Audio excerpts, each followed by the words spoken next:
And what are those biggest kind of questions that you get from students around careers? I mean, I can imagine a lot of them graduate and they just don't know what they're doing and where they're going next, and really probably asking you, how do we figure this out? So, what would you say to that? We work with a lot of interns as well at all different points in their lives, from high school to uni, to TAFE students as well. The questions are basically what you just said. They've remained the same for decades now. Is Yeah. people are not sure what they want to do. They're not sure how to get there.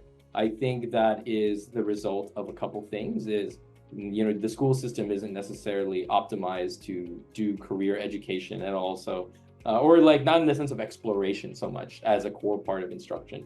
So it's hard for them they have to go outside of their day-to-day to even find that. The resources on that can be tricky as well.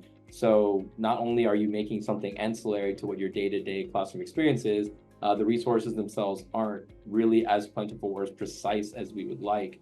So I suppose, which is probably not the greatest of advice, but I feel like most people do this and there's not that many other ways to do it than experience it, is take your best possible guess.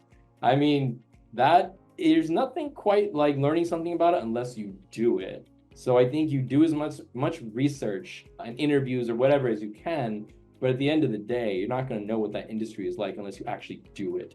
And if you make a mistake, go back to business school, and then you can reset a lot of things. So going back to school is a kind of interesting reset switch I've seen a lot of people do.